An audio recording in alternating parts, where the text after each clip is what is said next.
Hi, it's me again with Corel tips and tricks.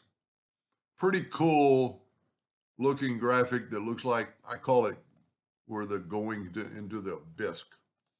I'm going to draw a perfect circle holding down the control button. I'm going to hit P. I'm going to control D and make a duplicate. And then I'm going to hold down the shift key and bring that circle in. I'm going to take my 3-point curve line. I'm going to go from the quadrant to the quadrant and then just kind of give a little bit of a curve. I find it easier to do this right here, hit the plus key in alternate C and have it go a -6 degrees. I want it to go to a point, but I find this is the easiest way to do is just to now grab it and move it over there and it's still got a point. Now at that time you want to check to see if you're going to be short, and you are most likely. So what I'm going to do is take the outer circle, hold down the shift key and just bring it in. That's going to serve as two purposes here in a second. I'm going to grab these two. I'm going to group them together. I'm going to control D and alternate C, and I'm going to rotate it at -45 degrees. I'm going to take this right here. I'm going to take my smart fill tool, set on gray. I'm going to fill that in. Once I have that done, I want to get rid of these lines. I haven't done that line yet. So I'm going to actually take like a little bit darker gray and maybe put it up there. Now I can get rid of all the lines basically. So I'm going to hit delete. And by having those two red lines extended, I can get rid of them. And see, they were grouped together, so I only had to do it one time. I'm going to take this and I'm going to go to, I've got just the bigger one selected, interactive fill tool, and I'm going to put black into this corner. Now I'm not done with it yet. Let me move this out of the way a little bit.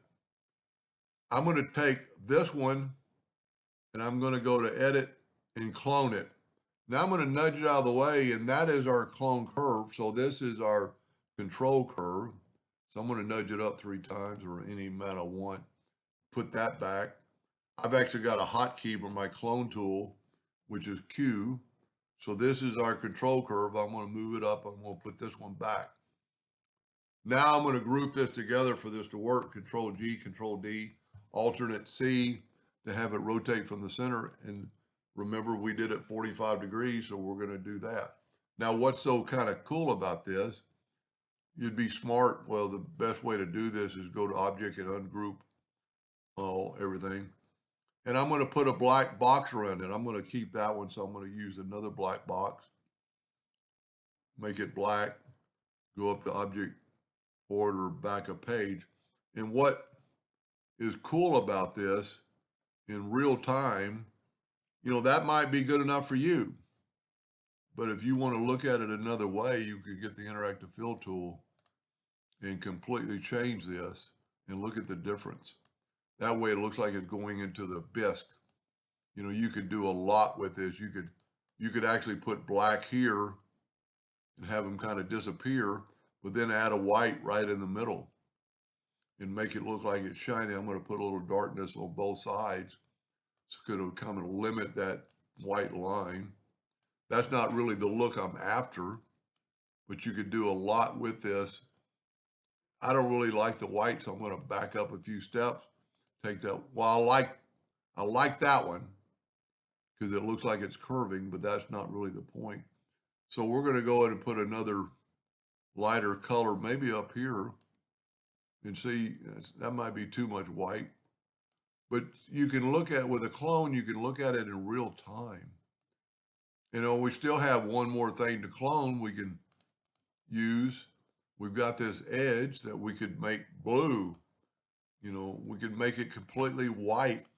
And just depending on what you think looks the best, a darker gray, a lighter gray, a little bit darker maybe. But you can do anything you want because it's a clone. Let's zoom in here a little bit. Let's actually get that clone picked. And let's use the interactive fill tool on it. Let's put a little darkness to the tip of it. That looks pretty cool. You have to almost admit. Now, like in any time, if you want to get rid of that, if you delete this clone, the whole thing goes away.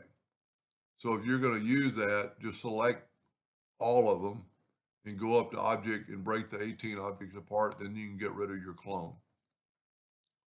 I like that one maybe the best.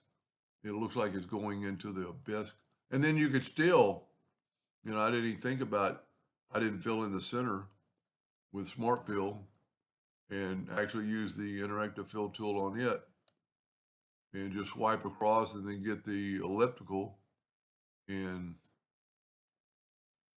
maybe put a little darkness on that end of it. That'll make it all dark probably. But that looks pretty good. Looks like a ball. Anyway, hope that gave you an idea or two, and thank you for watching.